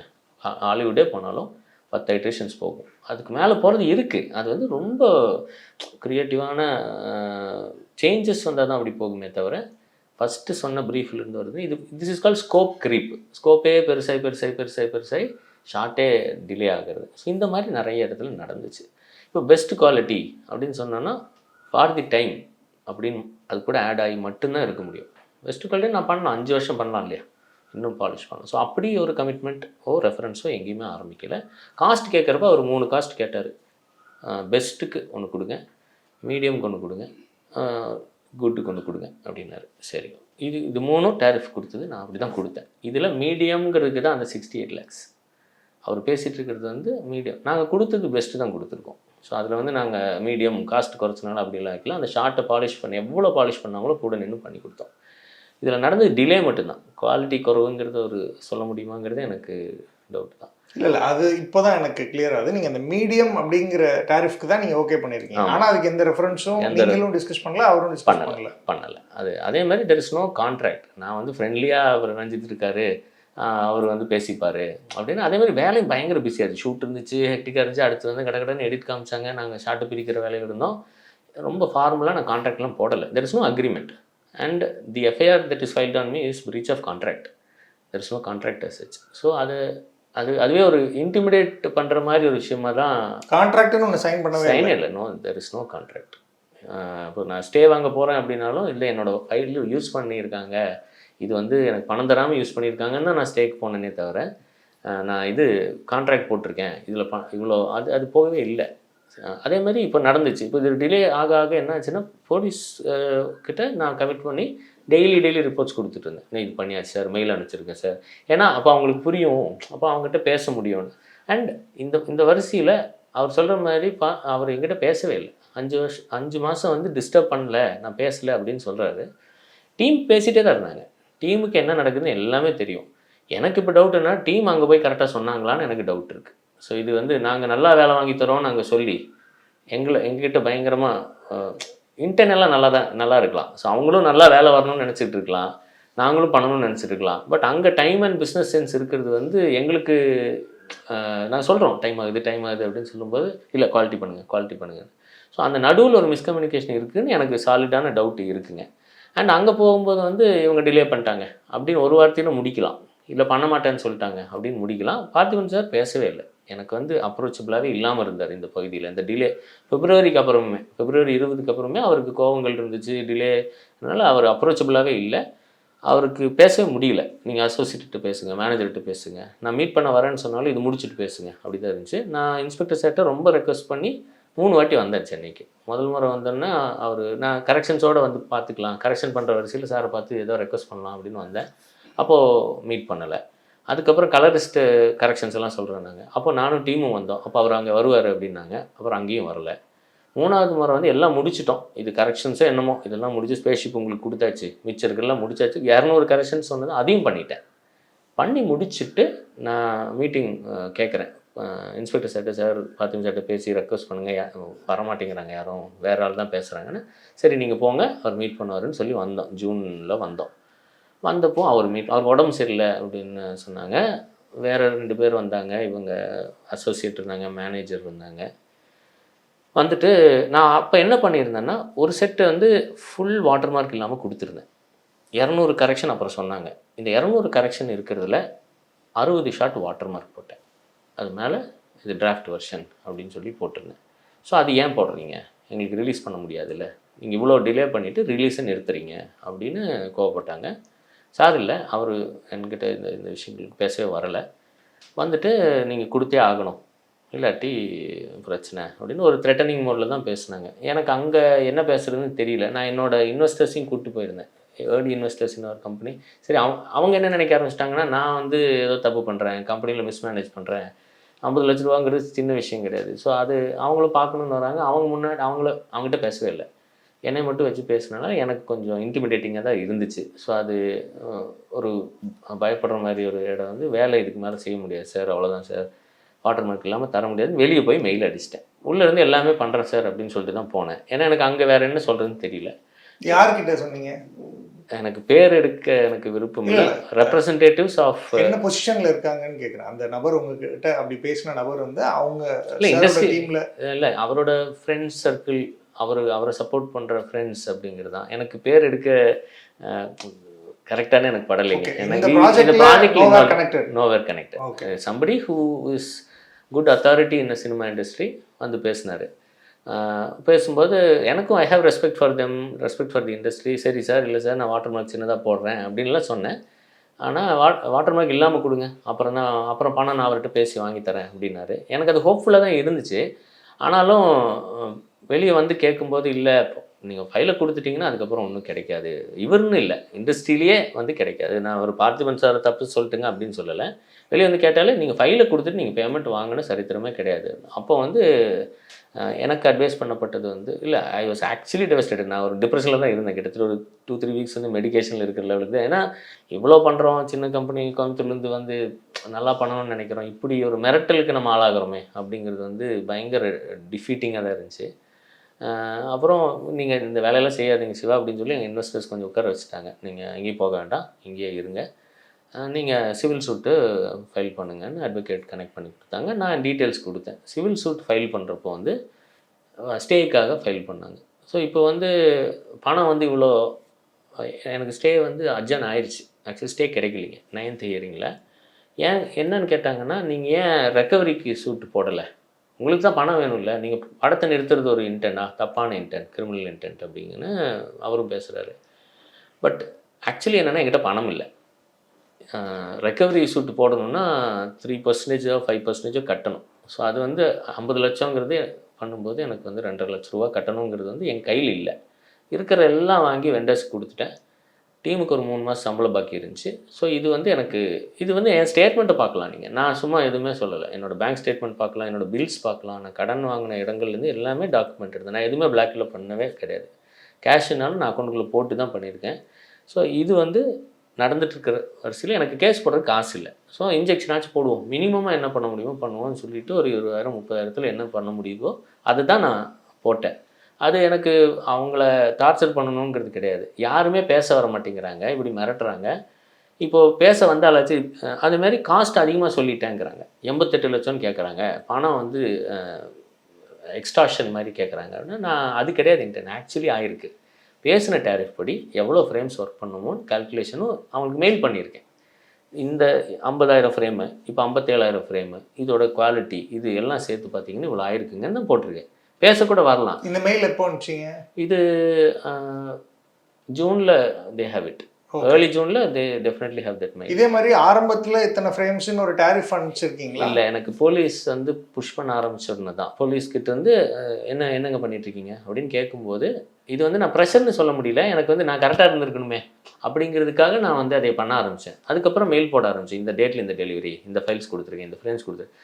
அது கொஞ்சம் இன்செக்யூர் ஆக்க ஆரம்பிச்சிருச்சு அவங்கள. நான் ஏதோ டாக்குமெண்ட் பண்ணி பிரச்சனை பண்ண போகிறேனோ அப்படி இல்லை. எனக்கு என்னென்னா என்னோட சேஃப்டிக்கு தான் நான் அது பண்ணிக்கிறேன். என்னென்னா நான் கொடுத்துருக்கேன். ஏன்னா இன்றைக்கி பார்த்தா நான் கொடுக்கலன்னே ஸ்டேட்மெண்ட் வருது. அது மெயில் எடுத்து வரிசையாக பார்த்தா FTPயில் எது அப்லோட் ஆகிருக்கு, கூகுள் டிரைவில் எது லிங்க் போயிருக்கு, எல்லாமே தெரியும். அதே மாதிரி I sent a hard disk to Chennai with my person, ஃபுல்லாக போட்டு காப்பி பண்ணியிருக்கு. EXRங்கிற விஷயம் தரலான்னு சொல்கிறாரு. அது அவருக்கே சொல்லப்பட்ட பொய் தான். எனக்கு வந்து டெக்னிக்கலாக அவர் வந்து EXR வாங்கினாரா இல்லை அவருக்கு தெரியாது. வேறு பீப்புள் தான் வாங்கினாங்க, மேனேஜர் அண்ட் கோ-டைரக்டர்ஸ் அண்ட் DAல தான் வாங்கினாங்க. கொடுத்துருக்கு, 100% கொடுத்துருக்கு. நான் எங்கே வேணாலும் டிஸ்பியூட் பண்ணுறேன். நான் இது ஃபைலுக்கு ரெக்கார்ட்ஸே இருக்குது. இது நான் இல்லை, இமெயில் ரெக்கார்ட்ஸ் இருக்குது. ஸோ இதெல்லாம் கொடுத்து முடிச்சதுக்கப்புறம் எனக்கு யாரும் பேச வரலை. இந்த காஸ்ட் வந்து எப்படி ரெக்கவர் பண்ணுறதுன்னு தெரியல எனக்கு. ஸோ அது ஸ்டே போட்டால் அவங்க பேச வரலாம் இப்படிங்கிறது தான் இன்டென்ட். எனக்கு படத்தை நிறுத்துறது இன்டென்ட் கிடையாது. எனக்கும் நல்லா தெரியுது, படம் நல்லா போச்சுன்னா பேமெண்ட் வர்றதுக்கான பாசிபிலிட்டிஸ் அதிகம்னு. ஆனால் இன்னொரு பக்கம் பார்த்தா படம் ரிலீஸ் ஆனதுக்கப்புறம் யாரும் தரமாட்டாங்கங்கிறது இருக்குது. ஸோ என்னோட இப்போ நான் நிஜமாகவே ஒரு 10 பேர் லாஸ்ட் 15 இயர்ஸாக கோயம்புத்தூர்லேருந்து பண்ணணும், விஎஃப்எக்ஸுங்கிறது கோயம்புத்தூர்லேருந்து பண்ணணும்னு நினைக்கிற ஒரு சின்ன டீம். இது முளையிலே கிள்ற மாதிரி தான் இது நடக்குது. அது எங்களுக்கு பெரிய சப்போர்ட் கிடையாது. நாங்கள் வேறு வெரி ஸ்மால் டீம். இது இவர் நினைக்கிற மாதிரி நாங்கள் அதை நிறுத்த ட்ரை பண்ணி மோசடி பண்ணுறதுக்கு அந்த 40 லட்சத்தை வாங்கி நான் கொடுத்த ஒர்க்கை நீங்கள் பார்த்தீங்கன்னா 40 லட்சத்துக்கு அது ஐ மீன் அந்த வேலைக்கு 40 லட்சங்கிறது ஒன்றுமே கிடையாது. அவர் சொல்கிறாரு இன்டர்வியூலே, ஒரு மாதத்துக்கு எனக்கு 35-40 lakhs ஸ்பெண்ட் ஆகுது ஆஃபீஸ்லங்கிறது. These are not technical staff, we are technical staff like of 20 member team. Technical staff வந்து 5-6 மாதம் ரன் பண்ணியிருக்கோம்னா எங்களுக்கு கண்டிப்பாக இன்னும் கேட்குறது வந்து 51 lakhs தான். It's a meagre amount. So 68 lakhsன்னு அவர் சொன்னாலுமே இன்னுமே 26 லட்சம் இருக்குது. வெண்டருக்கு மட்டுமே நான் 32 lakhs பில் வச்சுருக்கேன். அவங்க வந்து கேட்டே தான் இருக்காங்க. அடுத்த கம்ப்ளைண்ட் என் மேலே அதுதான் வரப்போகுது. நான் அந்த வெண்டர்ஸ் வந்து என் மேலே கம்ப்ளைண்ட் பண்ண போகிறாங்க. மெயில்ஸ் அனுப்ப ஆரம்பிச்சிட்டாங்க. டீம்லேருந்து சம்பளம் கொடுக்கல, அதுக்கு மெயில்ஸ் வருது. ஆளுங்க குவிட் பண்ணிட்டாங்க. இதை வச்சுக்கிட்டு நான் சிவில் சூட் போகாமல் இருக்கவே முடியாதுங்க. ஸோ இது வந்து எப்படியாச்சும் அதை ரெக்கவர் பண்ணணும் அப்படிங்கிறது. அதுக்கு யார் ஹெல்ப் பண்ணாலும் எனக்கு நல்லது தான். நான் வந்து ஜுடிஷியல் சிஸ்டத்தை நம்புகிறேன். எனக்கு தெரியல, டெக்னிக்காலிட்டிஸ் தெரியாது. நோட்டீஸ் லாஸ்ட் மொமெண்ட்டில் வாங்கினா தள்ளி போடுவாங்க, இதெல்லாம் எனக்கு தெரியாது. எப்படி பண்ண வைக்கணும்னு எனக்கு தெரியாது. நான் போட்டேன், அது தள்ளி போச்சு. சரி தள்ளி போச்சுன்னா வேறு என்ன பண்ண முடியும், ரிலீஸ் ஆயிடுச்சு. இப்படி தான் இருக்குமே தவிர நான் வந்து இப்படி பயங்கர சாதுரியமாக அப்படி பிளான் போட்டு அப்படியெல்லாம் வரல. எனக்கு பேமெண்ட் இருந்தால் நல்லாயிருக்கும். இதுதான் என்னோட நிலவரம். இதில் பேச வந்தால் கூட ஓகே, சிவா 88லாம் தர முடியாது சிவா, இது நீங்கள் பண்ணது குவாலிட்டி சரியில்லை, டைம்னால பிரச்சனை, 80 தரேன், இல்லை ஏதோ ஒன்று. யாருமே பேச வரல. ஏமாற்றிட்டேன்னு சொல்கிறது வந்து எனக்கு அர்த்தமாகவே படலை. அதே மாதிரி எஃப்ஐஆர் போட்டு ஏமாத்துறது மோசடி பண்ணிட்டாங்கங்கிறது எப்படி? நான் அப்படி ஒரு அவங்ககிட்ட பேசவே இல்லையே. நான் வந்து மோசடி பண்ணி ஒளிஞ்சு ஓடலை. நான் வேலையை வாங்கிட்டு மறையவே இல்லை. நான் இங்கேயே தான் இருக்கேன். நான் என் ஆஃபீஸ்லேயே தான் இருக்கேன். என் மேலே எஃப்ஐஆர் போட்டப்போ கூட நான் வந்து கமிஷனர் சார் ஆஃபீஸில் போய் தான் நின்னேன். ஸோ இது எனக்கு எஃப்ஐஆர் போட்டு என் மேலே அரெஸ்ட் இருக்கும் அப்படிங்கிற மாதிரி சொன்னப்போ எனக்கு ரெக்கமெண்ட் பண்ணது எல்லோரும் ஃபோன் ஆஃப் பண்ணிட்டு நீங்கள் வந்து எங்கேயா போயிருங்க, பெயில் வாங்கிட்டு பண்ணுங்க. எனக்கு பெயில் வாங்குறத பற்றி எதுவுமே தெரியாது. நான் அது பண்ணவே இல்லை. நான் ஆஃப் பண்ணாமல் நான் நேராக கமிஷனர் சார் ஆஃபீஸில் போய், சார் ப்ளீஸ் ரெக்வெஸ்ட் பண்ணுறேன், எனக்கு இப்படி பிரச்சனை இருக்குது, நான் வந்து எதுவும் பண்ணலை. அதேமாதிரி டீம்கிட்டையும் சொன்னேன், ஃபேமிலிட்டையும் சொன்னேன். இதுக்காக அரெஸ்ட் பண்ணுறாங்கன்னா நான் அரெஸ்ட் ஆகித்தான் ஆகணும். நான் தப்பு பண்ணியிருக்கேன், இல்லை பண்ணல, வெளியே வந்து நேராக தானே சொல்லணும், நான் ஏன் ஒழியணும்னு சொல்லி தான் நின்னனே தவிர எனக்கு இதில் பயம் இல்லை. நான் தப்பு பண்ணலை. எனக்கு வந்து நான் அரெஸ்டே ஆனாலும் நான் வந்து என்னை கிளியர் பண்ணுவாங்கங்கிறது எனக்கு ரொம்ப கான்ஃபிடென்ட்டாக தான் இருக்கேன். ஸோ இது ட்ராமாவாக இருக்குது எனக்கு. அது டெக்னிக்கலாக வேலை செய்ய முடியல. க்ரியேட்டிவ்க்கு வந்து போலீஸ் ப்ரெஷர் போட்டாங்கன்னு சொல்ல முடியாது. பட் போலீஸை பார்த்தாலே எங்களுக்கு ஒரு புதுசு. நான் முதல் முறை அவ்வளோ க்ளோஸில் நாங்கள் பார்க்குறோம். இவ்வளோ வேலைக்கு நடுவில் வந்து சார் இன்ஸ்பெக்டர் சார் போய் பார்க்குறேன்னா அவர் ரொம்ப புரிஞ்சுக்கிட்டு நீங்கள் போய் பண்ணுங்கள், டிஸ்டர்ப் பண்ணல, நீங்கள் போய் முடிச்சுட்டு எங்கிட்ட வாங்க அப்படின்னு தான் சொல்கிறாங்க. ஆனாலுமே எங்களுக்கு பதட்டமாக தான் இருக்குது. அடுத்த நாள் காலையில் என்ன நடக்குமோன்னு பதட்டமாக இருக்குது. ஸோ என்டையர் டீமே வந்து இந்த டென்ஷனில் வேலை செஞ்சு இன்றைக்கி படம் ரிலீஸ் ஆகிருக்கு. நீங்கள் படத்தில் பார்க்கலாம், ஸ்பேஸ் ஷிப் சீன்ஸ் நாங்கள் பண்ணலை, எடுத்துகிட்டு போய் வெளியே பண்ணிட்டாங்க. அதை தவிர இருக்கிற பேக்ரவுண்ட்ஸ், இந்த பார்த்திபன் சார் சைடு இருக்கிற பேக்ரவுண்ட்ஸு, ஃபஸ்ட் ஹாஃபில் இருக்கிற காக்கா, ஆடு, மாடு, இது எல்லாமே நாங்கள் பண்ணது தான். குவாலிட்டியில் வந்து அந்த டைமுக்கு என்ன பெஸ்ட்டோ நான் அதை தான் கொடுத்துருக்கேன். குறைவாக நாங்கள் கொடுக்கவே இல்லை. அதே மாதிரி நீங்கள் படம் பார்த்துட்டிங்களா? நான் இன்னும் பார்க்கல, டீமில் பார்த்தாங்க. அண்ட் அதில் வந்து எங்கள் ஃபைல்ஸே இல்லாமல் ரிலீஸ் ஆகிருக்கும் அப்படிங்கிற யோசனை இருந்துச்சு. அவர் சொல்லும்போது வந்து எல்லாமே நாங்கள் வெளியே கொடுத்துட்டோம். அப்படி கிடையாது, நாங்கள் கொடுத்த எல்லா ஃபைல்ஸையும் யூஸ் பண்ணியிருக்காங்க. வாட்டர் மார்க்கோட போட்ட ஃபைல்ஸ் வந்து வாட்டர் மார்க் இல்லாத வெர்ஷன் யூஸ் பண்ணியிருக்காங்க, இதுக்கு ப்ரீவியஸ் வெர்ஷன் யூஸ் பண்ணியிருக்காங்க. அதாவது நீங்கள் கொடுத்த வெர்ஷன் தான், அப்கிரேடட் வெர்ஷன் இல்லாமல் அதுக்கு முன்னாடி ஒரு வெர்ஷன். அப்கிரேடுங்கிறது உதாரணத்துக்கு என்ன மாதிரி கரெக்ஷன்ஸ்னா, ஒரு லைட் ப்ளூக்கு பதில் டார்க் ப்ளூ பண்ணுங்க அப்படிங்க. அந்த டார்க் ப்ளூ பண்ணாமல் இருந்தாலும் ஆடியன்ஸுக்கு ஒன்றும் தெரியாது. ஸோ டைரக்டருக்கு அந்த டேஸ்ட்டுக்காக மாற்ற சொல்லியிருந்தாங்க, இல்லை டிஓபிக்காக. அந்த வெர்ஷன் எப்போ கொடுத்தீங்க? அது மேலே கொடுத்துட்டோம். மேலே ஒரு வெர்ஷன் கொடுத்துட்டோம். ஓகே, அதுதான் இப்போ படத்தில் யூஸ். அதுதான் படத்தில் 100% அதை யூஸ். எத்தனை ஷார்ட்ஸ் இருக்கும் அதில் ஆக்சுவலி கவுண்ட் படி 511 ஷார்ட்ஸ் நாங்கள் டெலிவர்டு. எடிட் பண்ணாலும் ஒரு 500 ஷாட் கண்டிப்பாக இருக்கும். இதோட ப்ரிசைஸ் கவுண்ட் கிடையாது. ஒரு 480 இருக்கலாம், இல்லை வந்து 500 இருக்கலாம். நான் வந்து கவுண்ட் பண்ணலை, ஏன்னா படம் எங்கள் கையில் இல்லை. ஸோ ரஃப்லி 500 கண்டிப்பாக இருக்கும். ஓகே. ஸோ இப்போ கடைசியாக இப்போ என்ன நிலைமையில் இருக்குது இந்த இஷ்யூ வந்து? இப்போ உங்களை பொறுத்த வரைக்கும், சாரை பொறுத்த வரைக்கும் இன்னும் பேசவே இல்லை. நீங்களும் பார்த்திபன் சாரும் டேரெக்டாக பேசிக்கவே இல்லை. ஸோ இப்படியே இன்டர்வியூஸில் மட்டும்தான் போயிட்டுருக்கு. இது எதை நோக்கி இப்போ போயிட்டுருக்கு? இப்போ என்ன நிலைமையில் நீங்கள் இருக்கீங்க? நாங்கள் வந்து டிஃபேம் ஆகி தான் இருக்கோம். ரொம்ப மன உளைச்சலில் தான் இருக்கோம். ஏன்னா ஒரு கிரியேட்டிவ் பர்சன், அவரும் ஒரு ஆர்டிஸ்ட்டு, நாங்களும் ஒரு ஆர்டிஸ்ட் தான். மியூச்சுவல் ரெஸ்பெக்ட் ஒன்று இருக்கும். இப்போ நான் வந்து அவரை டிஃபைன் பண்ணுற மாதிரி எதுவுமே ஒரு வார்த்தை கூட பேசலை. என்னோட நிலைமையை நான் சொல்லியிருக்கேன். பட் நான் வந்து மோசடி பண்ணிட்டேன் அப்படின்னு சொல்லும்போது வந்து என்னை பற்றி தெரிஞ்ச எல்லாருமே என்னை கூப்பிட்டு கேட்குறாங்க, என்ன சிவா இப்படி அவர் பேசுகிறாரு, அப்படி என்ன என்ன கோவம் அப்படின்னு தான் கேட்குறாங்களே தவிர நீங்கள் ஏமாற்றிட்டீங்களான்னு என்னை யாரும் கூப்பிட்டு கேட்கல இது வரைக்கும். அதே மாதிரி நான் ஆன்லைனில் வந்து சப்போர்ட் பண்ணுறதுக்காக நான் கேட்கவே இல்லை. எனக்கு வந்து வைராலிட்டி ஆகணுது அப்படிக்காக கேட்கவே இல்லை. எனக்கு ஹெல்ப் எங்கேருந்து வரும்னே தெரியல. எஃப்ஐஆர் போட்டிருக்காங்க, அரெஸ்ட் பண்ண போகிறாங்க. இப்படின்னு இருக்கிறப்ப எனக்கு வந்து யாரோ உதவுங்க, என்னோடய சைடு யாரோ சொல்ல, நான் இப்போவுமே அதான் சொல்கிறேன், என்னோடய சைடு கேட்குறதுக்கு தான் நான் இது பேசுகிறேனே தவிர இப்போ நடுவில் நிறைய கமெண்ட்ஸ் எல்லாம் அவரோட பப்ளிசிட்டி ஸ்டண்ட், இது எல்லா படத்துக்கும் இஷ்யூ வரும், இதுக்கு நான் வேற உடந்தையாக இருப்பேன் அப்படின்னு நினைக்கிறேன். அது முற்றிலுமான மிஸ்கன்செப்ஷன். அப்படி கிடையவே கிடையாது. நிஜமாக பிரச்சனை தான் இருக்கும், அவருக்கும் பிரச்சனை தான். இந்த படத்தில் விஎஃப்எக்ஸ் பண்ணுறதுல ப்ராப்ளம்னு சொல்கிறது எஸ். அது ஏன் விஎஃப்எக்ஸில் இவ்வளோ வேலை இருக்குங்கிற அனுமானம் வந்து அவருக்கும் மிஸ் ஆகிருக்கு, அவங்க இவ்வளோ எதிர்பார்ப்பாங்கிற அனுமானம் எனக்கும் மிஸ் ஆகிருக்கு. இதில் டிலே வந்திருக்கு. இது எல்லா படங்கள்லையும் வருது, சிஜியில் வருது. ஒரு சிலவங்களுக்கு 2 வாரம் வருது, சிலவங்களுக்கு 2 வருஷம் வருது. இந்த மாதிரி சிஜி டிலேஸ் இருக்கிற படங்கள் பெரிய பெரிய படங்கள் கூட உண்டு. பட் அது இப்படி ஒரு ஸ்ட்ரீட் ஃபைட் மாதிரி ஆகிறது இல்லை. அவருக்கு அந்த அனுமானம் இல்லைங்கிறதுல எனக்கு ஒரு கேள்வி இருக்குது. இப்போ அவர் இத்தனை படங்கள் பண்ணியிருக்காரு, இத்தனை வருஷமாக ஃபிலிம் இண்டஸ்ட்ரியில் ஒரு டைரக்டராக இருக்காரு, ஆக்டராக இருக்காரு. ஸோ அவருக்கு ஒரு சிஜி பண்ணுற ஷார்ட்ஸ் இதுக்கு முன்னாடி பண்ணியிருப்பார் இல்லையா? ஸோ அவருக்கு அந்த அனுமானம் இல்லைன்னு நீங்கள் எப்படி சொல்கிறீங்க? இல்லை, அவரோட எக்ஸ்பீரியன்ஸையோ அவரோட கிராஃப்டையோ நான் கொஸ்டினே பண்ணலை. He is best at what he does, we are best at what we do. இதில் சிஜி அண்ட் சூப்பர்விஷன் அண்ட் எக்ஸிக்யூஷனில் வந்து எங்களோட advice is really important when you want to finish it on time. So அந்த அட்வைஸில் வந்து இது இங்கே நிறுத்தணும் சார், இவ்வளோ தான் முடியுங்கிறப்போ வந்து அவங்க அசோசியேட்ஸு, டெக்னிக்கல் அட்வைசர்ஸ் எல்லோரும் வந்துட்டு இல்லை எங்களுக்கு அப்படி வேணும் இப்படி வேணும்னு சொல்கிறப்போ படம் முடியாதுங்கிற அனுபவம் அவங்களுக்கு இல்லை. சாருக்கு இருக்குது இல்லைங்கிற, ஏன்னா சார் இதை பற்றி இன்ட்ராக்டாக பண்ணலை. நான் வந்து க்ரூ அண்ட் ஓவரால் டீமை பற்றி சொல்கிறேன். அவர் சிஜியில் எவ்வளோ அனுபவம் இருக்குங்கிறது எனக்கு அளக்கவும் தெரியாது. But whoever interacted with us, அவங்களுக்கு வந்து கண்டிப்பாக அந்த ஐடியாவே இல்லை. அவங்களுக்கு வந்து என்னென்னா டைம் எவ்வளோ ஆகணும், கண்டிப்பாக எனக்கு வேணும்னு சொல்கிறாங்க. கரெக்ட், டேட் முடிய போகுது, இன்னும் 2 நாள் இவ்வளோ தான் செய்ய முடியும் அப்படின்னு சொன்னோன்னா, இல்லை நீங்கள் செய்யுங்க பார்க்கலாம் இப்படி வேறு விதமாக டெக்னிக்கலாக செய்யலாமேன்னு அவங்களாம் ஐடியா கொடுக்க முடியும். ஆனால் எக்ஸிக்யூஷன் அப்படி கிடையாது. இல்லை, யூஸ்வலாக உங்களோட ஒர்க் ஃப்ளோ எப்படி இருக்கும்? இப்போ இதுக்கு முன்னாடி நீங்கள் என்னென்ன படங்கள்லாம் ஒர்க் பண்ணியிருக்கீங்க, அங்கே நீங்கள் வந்து ஒரு அக்ரிமெண்ட் போட்டு ஸ்டார்ட் பண்ணுவீங்களா? அந்த ப்ராசஸ் பற்றி சொல்லுங்களேன். இப்போது லியோவில் ஒர்க் பண்ணியிருக்கோம். லியோவில் 46 ஷார்ட்ஸ் ஒர்க் பண்ணியிருக்கோம். 6 ஷார்ட் அவுல்ஸு, 40 ஷார்ட்ஸ் ஈகிள். இதில் வந்து எங்களுக்கு 3 months கொடுக்கப்பட்டது. டைமாகவே நிறைய பெரிய டைம் இது. 46 ஷார்ட்ஸுக்கு 3 monthsங்கிறது நல்ல டைம். அதில் வந்து கிளியராக எடிட் லாக் பண்ணிவிட்டு ஒரு ஃப்ரேம் கூட முன்னையும் பின்னையும் போகல. எங்களுக்கு எடிட் லாக் பண்ணதே 3 மாதம் முன்னாடி, ரிலீஸ்க்கு 5 மாதம் முன்னாடி எடிட் லாக்கு. அதுக்குள்ளார எங்கே என்ன வேணுங்கிறது கிளியர் டிஸ்கிரிப்ஷனோட வந்துச்சு.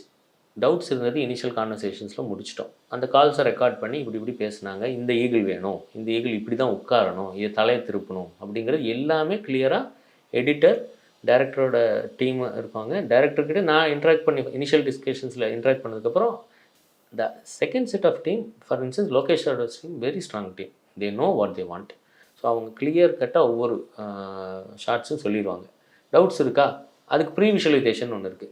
கிரே ஸ்கேலில் வயர் ஃப்ரேம் மாதிரி இருக்கும், அதை காமிச்சிரும். இல்லை சிவா இது கொஞ்சம் கூட தலையை திருப்பணும், இது வந்து இவர் வரும்போது ரியாக்ட் பண்ணணும், இந்த மாதிரி கரெக்ஷன்ஸ் எடிட்டர் சொல்லிடுவார். இல்லை அங்கே சிஜிக்கான அசிஸ்டன்ட் டைரக்டர்ஸ் இருப்பாங்க, அவங்க சொல்லிடுவாங்க. இதில் வந்து நீங்கள் கேட்டிங்கன்னா நாங்கள் 2 ஐட்ரேஷன்ஸ்க்கு மேலே எந்த படத்துக்கும் தேவைப்பட்டது கிடையாது. 2 ஐட்ரேஷன்ஸ்க்கு மேலே நாங்கள் ஒர்க்கே பண்ணது கிடையாது. ஸோ க்ரீச்சர் தான், கழுகு தான், அது பிஹேவ் பண்ணுது, ரியாக்ட் பண்ணுது. பட் இதில் கூட்டமாக ஓடுற மாடுக்கு எங்களுக்கு 15 ஐட்ரேஷன்ஸ் போச்சு. அதில் ஒவ்வொரு மாடும் ஒவ்வொரு விதமாக ஓட வைக்கணும்னு சொன்னோன்னா that's performance by itself. என்ன பேசும், நிறைய மாடு ஓடணும் இப்படின்னு சொன்ன டிஸ்கிரிப்ஷனுக்கும், அந்த மாடு ஒன்று நின்று திரும்பி பார்க்கணும், புல் சாப்பிடணும், அது ஓடுறதை பார்த்து இப்படி பர்ஃபார்ம் பண்ணணும் அப்படிங்கிறப்ப வந்து it cannot happen in 3 months. So இப்போது ஹைனா பண்ணுறாங்க, 1 வருஷம் பண்ணியிருக்காங்க. ஒரு ஹைனாவை 1 வருஷம் டைம் கொடுத்துருக்காங்க. ஒரே ஒரு அனிமலை கூட்டமாக ஓடுறதுன்னா அதுக்கு ஒரு வேறு இருக்குது. அந்த கூட்டத்தில் ஒவ்வொன்று பண்ணணுன்னா வேற ஒரு டைம் லைன்ஸ் இருக்குது. ஸோ இந்த அனுபவம் வந்து அவங்களுக்கு வருமா இருக்கலாம். பட் இந்த படத்தில் எங்ககிட்ட பேசும்போது அது இல்லை. காக்கா வருதுன்னா வரும், கொரியோகிராஃப் பண்ணலாம். பட் எவ்வளோ காக்காவை எந்த லெவலில் கொரியோகிராஃப் பண்ணுறது, ஒவ்வொரு காக்காவை பண்ணிருந்தோம்னா இந்த டீமுனால இவ்வளோ டைமுக்குள்ளே முடிக்க முடியுமா? இந்த அனுமானம் வந்து 2 பேர்த்துக்கும் மிஸ் இருக்குங்கிற. அவங்க கேட்குறப்போ இவ்வளோ கேட்டிருக்க மாட்டாங்க, நம்மகிட்ட தானே கேட்குறாங்க, 3 மாதம் தானே இருக்குது அப்படின்னு நாங்கள் நினைக்கிறோம். அவங்க வந்து இவங்க 3 மாதம் இவங்க எல்லாமே செஞ்சுருவாங்க அப்படின்னு நினைக்கிறாங்க. இந்த அனுமான மிஸ்ஸு தான் டிஸப்பாயின்மெண்ட்டுங்க. எக்ஸ்பெக்டேஷன் தப்பாகி டிஸப்பாயின்மெண்ட் தான். இதுக்கு பண நஷ்டங்கள் இருக்கிறதுனால கோவம் வர்றது நியாயம்தான். ஆனால் இன்னொருத்தரை டீக்ரேட் பண்ணிவிட்டு எனக்கு எப்படி பண்ணுறதுன்னு நான் பண்ண மாட்டேன். நான் வந்து அவர் எல்லாம் தப்பு அப்படின்னு சொல்லலை. அதிக வேலை கொடுத்தாங்க, அதிக டைம் ஆச்சு, எஃபர்ட் ஆச்சு, காஸ்ட் ஆச்சு, அதைத்தான் சொல்ல போனோம். அதை ஏமாத்துறதுன்னு சொல்கிறது வந்து டீக்ரேடேஷன் தான். அது வந்து அப்படி ஒத்துக்க முடியல என்னால். ஸோ இது வந்து எல்லாருமே நிறைய இதுக்கு முன்னாடி நடந்திருக்கு. அது எனக்கு தெரியவே தெரியாது. எல்லோரும் என்கிட்ட கேட்குறாங்க, இதுக்கு முன்னாடி அவர் எல்லாத்திட்டையும் பணம் அதை பற்றி எனக்கு தெரியவே தெரியாது. 37 லட்ச ரூபா கொடுத்தாரு. அந்த வருஷத்தில் அவர் பணம் கொடுத்தவர் தான். அதில் நான் ஒன்றுமே சொல்ல முடியாது. அவரை நான் கெட்டவர்னே சொல்ல முடியாது. அதுக்கு மேலே கேட்குறப்ப இருக்கிற மிஸ் அண்டர்ஸ்டாண்டிங் எதனாலன்னு எனக்கு தெரியல. அவரும் நான் உட்காந்து பேசலை. இப்போ வந்து ஸ்டே வாங்க போனேன், அதனால் அதிக கோவம் ஆச்சு, படம் ரிலீஸ் ஆயிடுச்சு, இனி வரவே வராது. இதெல்லாம் தான் இப்போ இருக்கிற ஸ்டேட் மனநிலைமை. அதுதான் நான் இப்போ பேசுகிறது. அட்லீஸ்ட் எங்கள் சைடு வெளியே நான் சொல்லிடுறேன். இதில் வந்து பொய் இருந்தால் நீங்கள் பப்ளிக் ஷூட்டிங் என்னை கூப்பிடுங்க, எப்போ வேணாலும் கூப்பிடுங்க. நான் இதில் ஒரு வார்த்தையும் நான் எதுவுமே மாற்றி சொல்ல. எனக்கு எல்லாமே ரெக்கார்ட்ஸும் இருக்குது. நான் டெலிவர் பண்ணேன்னா EXR டெலிவர் பண்ணேன். அவர்கிட்ட சொல்லியிருக்காங்க, EXR கொடுக்கல சார் சிவா அப்படின்னு யாரோ சொல்லியிருக்காங்க. அதனால் அவர் அந்த இன்டர்வியூவில் சொல்கிறாரு. அவர் பார்க்கல, EXR அவர் மூலமாக போகவே கிடையாது. ஸோ அது வந்து மிஸ் அண்டர்ஸ்டாண்டிங் தான். அது யாரை கிளியர் பண்ண ஹெல்ப் பண்ணால் நல்லா தான் இருக்கும். ப்ராப்ளம் இந்த இன்டர்வியூ அவர் கேட்டு இது பண்ணால் இருக்கும். வாய்ஸ் நோட் அனுப்புகிறப்போ வந்து எனக்கு இன்ஸ்ட்ரக்ஷன் தான், உங்கள் வாய்ஸ் நோட் இனி அவர் கேட்க மாட்டார் அப்படின்னு எனக்கு இன்ஸ்ட்ரக்ஷன்ஸ் வந்துச்சு. ஸோ நான் வாய்ஸ் நோட் அனுப்பிச்சும் கேட்டேன், சார் இப்படி இருக்குது, இது டிலே ஆகிற மாதிரி இருக்குது அப்படின்னு ஒரு 2-3 வாய்ஸ் நோட் அனுப்பிச்சேன். அப்புறம் அந்த மதிக்கவே இல்லைங்கிறப்ப நம்ம அனுப்ப வேண்டான்ட்டு நான் அவருக்கு அனுப்புறது நிறுத்திட்டேன். மேனேஜர்கிட்ட பேசிகிட்டு இருந்தேன், கோ டைரக்டர்ஸ்கிட்ட பேசிட்டு இருந்தேன், கீர்த்தனா மேடம் கிட்ட பேசினேன். கீர்த்தனா மேடம் நடுவில் வந்து கொஞ்சம் எல்லாம் அமைக்கபுளாக போகிற மாதிரி இருந்துச்சு. அப்புறம் அவங்ககிட்டையும் யாரோ வந்து இல்லை இவங்க வந்து உங்களை பற்றியே தப்பாக பேசுகிறாங்கன்னு யாரோ சொல்லிட்டாங்க, இல்லை வந்து நீங்கள் பேசுனதே ட்விஸ்ட் பண்ணுறாங்கன்னு சொல்லிட்டாங்க. நாங்கள் அப்படியெல்லாம் ஒன்றும் பண்ணலை. நாங்கள் ப்ராப்பராக மெயிலில் தான் அடிக்கிறோம். அதை இப்படி நினச்சி அடித்தோம். நம்ம இன்டென்ட்டை தப்புன்னு சொல்லும்போது பார்க்குறதெல்லாம் தப்பாக தெரிய ஆரம்பிச்சு அவங்களும் கொஞ்சம் பேசுகிறத நிறுத்திட்டாங்க. ஸோ அப்படி தான் இன்றைக்கி நிலவரம் அதுதாங்க. அண்டு பேசினா சால்வ் ஆகக்கூடிய விஷயந்தான் இது. வந்து எனக்கு அப்படி தான் இருக்குது. பேசாமலே இவ்வளோ தூரம் பெருசாச்சு. அண்ட் அவருக்கு டிலேனால் பிரச்சனைகள் இல்லைன்னு நான் சொல்லவே இல்லை. டிலேயோட காரணத்தை நம்ம உட்காந்து பேசலாமே. நான் மட்டும் காரணம்னு சொல்கிறீங்களே, இல்லையே. சரி இப்போ இவ்வளோ அமௌண்ட் ஆகிடுச்சு, முடியாது, படம் ரிலீஸ் ஆகட்டும், இவ்வளோ கொடுக்குறேன், வேண்டாம் இது சமாளிச்சுக்கேன். ஏதோ ஒன்று பண்ணியிருந்தால் நான் ப்ரீத் பண்ணியிருந்திருப்பேன். நானும் பிரச்சனையில் மாட்டியிருக்க மாட்டேன். இப்போ நானும் அவர் டீம் நினச்சி தான் போகிறேன். இப்போ பேசுறது கூட அப்படி தான் போகிறேன். அவர் அப்படி அது போயிடுச்சு, அது கட் ஆகிடுச்சு. எனக்கு வந்து வேறு யாரோ எதிரி மாதிரி பார்க்குறாங்க. ஸோ அது ஒரு இடத்துல அவர் சொல்லியிருக்காரு, வேறு ப்ராஜெக்ட்ஸ் நீங்கள் பண்ணிட்டு தான் இருந்தீங்க, மற்ற படங்களுக்கு நீங்கள் ஒர்க் பண்ணிட்டு தான் இருக்கீங்க, ஒரு டெய்லர் மாதிரி வாங்கி வச்சுட்டு அந்த விஷயம் சொன்னார். அது வந்து இப்போ நீங்கள் மற்ற படங்கள் ஒர்க் பண்ணிட்டு தான் இருந்தீங்களா? நவம்பர்லேருந்து போன ஜூன் வரைக்கும் நான் வந்து 2 ப்ராஜெக்ட் நடுவில் பண்ணியிருக்கேன். ஒரு ப்ராடக்ட் ரெண்டர்ஸ், ஒரு லிப்ஸ்டிக் மாதிரி ஒரு ப்ராடக்ட் வரும். அது வந்து ஒரு இன்டர்ன் பையன் வந்து ஒரு வாரம் பண்ணான். ஒரு சின்ன இன்டர்ன் வந்து அப்பாயிண்ட் ஆனவன் பண்ணியிருக்கான். இன்னொன்று வந்து அயலான் படத்துக்கு பண்ணோம். அயலான் படத்தில் 6 ஷாட் பண்ணோம். 6 ஷாட்டு ஒரே ஒரு பர்சன் வந்து 3 வீக்ஸ் பண்ணார். இதனால இந்த ப்ராஜெக்ட் டிலே இருக்குது அப்படின்னு சொன்னால் அது எல்லோரும் யூகிக்கக்கூடிய விஷயம் தான். என்னோடய ஸ்டேட்மெண்ட் காமிக்கிறேன். நான் எவ்வளோ பில்ஸ் வந்திருக்குன்னே நான் காமிக்கிறேன். என்னோடய அக்கௌண்ட்டில் என்ன காசு வந்திருக்குன்னு நான் காமிச்சிடுறேன். பணம் நான் படம் பண்ணிவிட்டு இந்த லிட்டிகேஷன்லாம் வரப்போகுதுங்கிறதுக்கு நான் அங்கெல்லாம் வேறு மாதிரி அக்கௌண்டிங்லாம் பண்ண வேண்டிய அவசியம் எனக்கு இல்லை. நான் எல்லாமே ஒயிட்டில் தான் பண்ணுறேன், எல்லாமே கிளியராக தான் பண்ணுறேன். நீங்கள் என்னோடய கிளைண்ட்ஸ் எல்லாத்திட்டையும் கேட்கலாம். எதுவுமே நான் அக்கௌண்ட்லாம் பண்ண மாட்டேன், எல்லாம் நான் உள்ளே தான் வாங்கிப்பேன். நான் வெளியே தனியாக காஷ் அயலானில் என் கிரெடிட் இருக்குது. விஜய் வந்து எனக்கு ரொம்ப க்ளோஸ் ஃப்ரெண்டு தான்.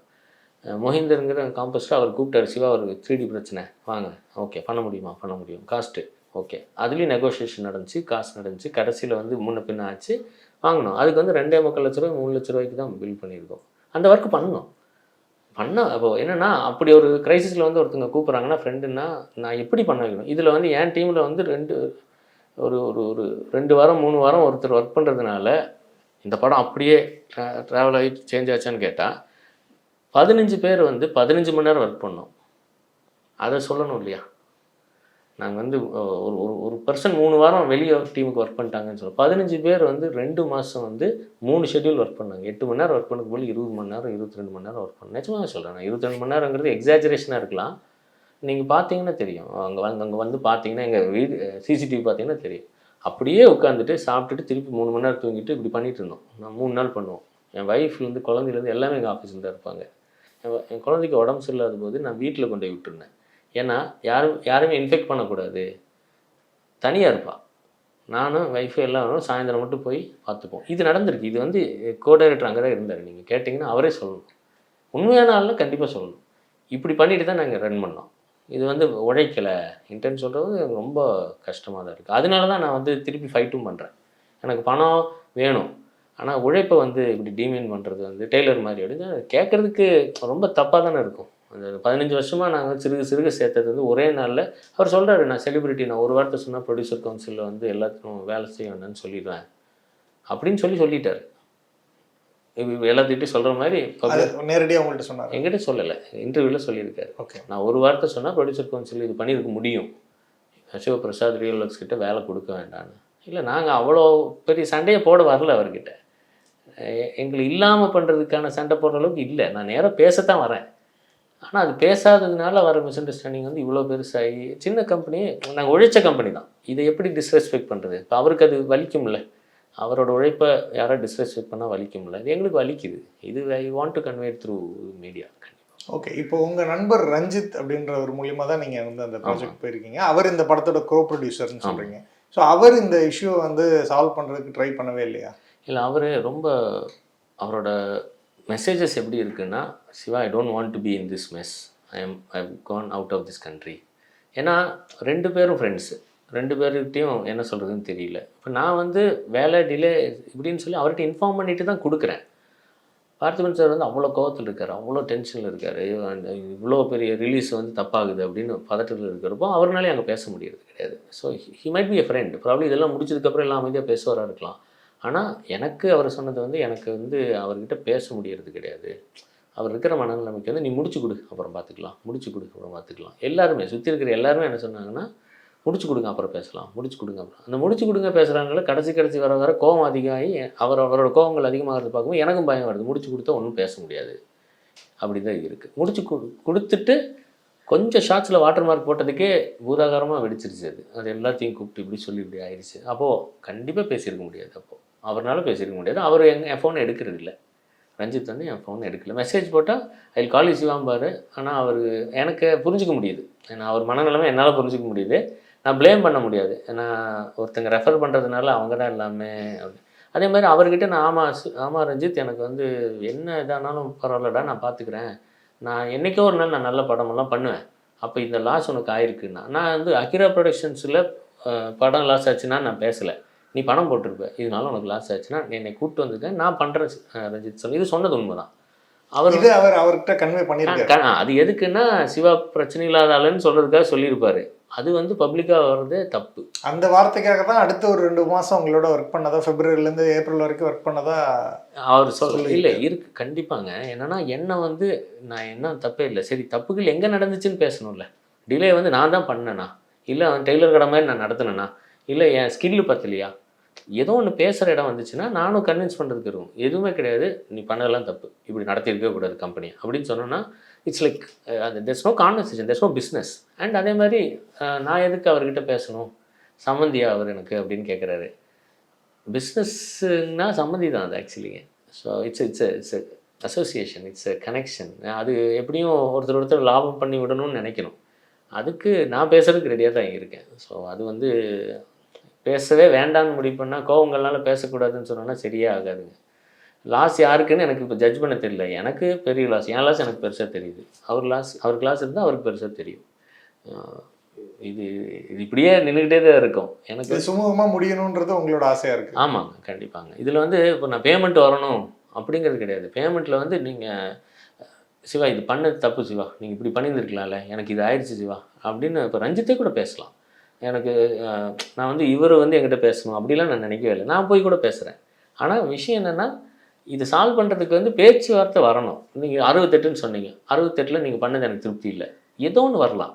அப்போ இல்லை அதை நீங்களே சொல்ல முடியுமா? ஒரு குறிப்பிட்ட தொகை இது கொடுத்தா போதுமானதுன்ற மைண்ட் செட்டில் தான் நீங்கள் இருக்கீங்களா? இல்லை, நான் கேட்டதே வந்து வெண்டருக்கு வந்து 32 ஃபுல்லாக வேணும்னு தான் நான் கேட்டேன். நான் கம்மியாக வேணும்னு நான் கேட்கல. பட் படத்துக்கு முன்னாடி வெண்டரோடது கொடுத்துருங்க, எனக்குங்கிற ஒரு 20 லட்சம் இருக்கிறது வந்து நான் படம் வந்து நல்லா போகிறேன். அதாவது இப்போ 37 கொடுத்துருக்காங்க, 51 வரணுங்க. 51 வரணும். இதில் எவ்வளோ வெண்டருக்கு கொடுக்கணும்? 32 கொடுக்கணும். 32 கொடுக்கணும். பேலன்ஸ் இருக்கிற 20 சம்திங் நீங்கள் வந்து அப்புறம் வாங்கிக்கிறேன்னு சொன்னேன். அது எல்லாம் முடியாது. அதெல்லாம் வேணால் பண்ணலாம். அப்படின்னு கமிட்டடாக யாருமே சொல்லலை. அந்த பேசுனாங்கன்னு சொன்னவங்க வந்து இதெல்லாம் நான் பேசுகிறேன் அவர்கிட்ட அப்படின்னு சொன்னாங்க. பட் சார் நீங்களாச்சும் எழுதி கொடுங்க, நீங்களாவது ஒரு கமிட்மெண்ட் கொடுங்க அப்படின்னு சொல்லும்போது யாருமே வரல. அப்புறம் மிரட்டல் வந்தோம்னா தான் எனக்கு பேச முடியாதுன்னு ஆயிடுச்சு, எங்கேயுமே பேச முடியாதுன்னு ஆயிடுச்சு. ஸோ இன்ஸ்பெக்டர் சாரும் ட்ரை பண்ணார், சார் இப்படி தான் கேட்குறாங்க, நீங்கள் எதோ உங்கள் சைட்லேருந்து பண்ண முடியுமான்னு கேட்டிருக்காரு. மீனிங் அமிக்கபுளாக முடிக்கணும்னா அவங்களும் பார்க்குறாங்க ஆல் சைட்லேருந்து. பட் அவருக்கு இருக்கிற டென்ஷன் வந்து அதை அலோவ் பண்ணுறது கிடையாது. ஸோ இதுதான் நடக்கிறதுங்க. And it's no hatred, but அண்ட்ரெஸ்டாக இருக்குது. இது வந்து இவ்வளோ 50 லட்சத்தை வந்து எங்களுக்கு பெரிய ஒரு தொகை, நாங்கள் வந்து கீழே போயிடுவோம், கம்பெனியாக வந்து இழுத்துரும். சப்போர்ட் பண்ணுறாங்க, ஃப்ரெண்ட்ஸ் சப்போர்ட் பண்ணுறாங்க, இது பண்ணுறாங்க, கடன் கொடுக்குறாங்க. பட் எவ்வளோ நாளைக்கு இது பண்ண முடியும்? 50 லட்சத்தை நான் ரெக்கவர் பண்ணணும்னா அடுத்த 2 வருஷம் 3 வருஷம் போராடணும். 50 லட்சங்கிறது லாபமாக எடுக்கணும்னா. So I have to do at least like 5-10 crores business. அது பெரிய தூரம். அதுக்கு நான் போராடி தான் ஆகணும். இதுதான் நான் பண்ண முயற்சி பண்ணுறேன். நான் இது யாரையும் கீழே தள்ளுறதுக்கு, அதில் டிஃபமேஷன் போட்டு 10 கோடி ரூபாய்க்கு கேஸ் போடுவேன் அப்படின்னு அவர் ஃபீல் பண்ணுறாரு. தெரியல, இது அப்படி இருக்குன்னா அதையும் ஃபேஸ் பண்ணி தான் ஆகணும். என்னோட தரப்பில் இதுதான், இது நேராக பேசினாலும் இதுதான். நான் மனசார இது பிரச்சனைலேருந்து வெளியே வரணும்னு நினைக்கிறேன். அண்ட் க்ரோத் ஃபேஸில் தான் இருக்கும். நான் இது படம் நல்லா, அந்த ஸ்பேஸ்ஷிப்பும் நான் பண்ண வெர்ஷன் எங்ககிட்ட இருக்குது. நான் இது இப்போ எப்படி வந்திருக்குன்னு நான் பார்க்கல. எனக்கு அது ரொம்ப டீட்டெயிலாக பண்ணணும்னு நினச்சி தான் இறங்கணும். அது 60% ரெடியாக இருக்கிறப்போ வந்து அந்த நடுவில் பேசுகிறவங்களோட ஐடியா, டேஸ்ட்டு, டேரக்டர் செட்டை போயே சேர விடாமல் பண்ணிடுச்சு. அதையே அவர் பார்த்துருந்தா திருப்தியாக இருந்திருப்பாருன்னு நான் நினைக்கிறேன்.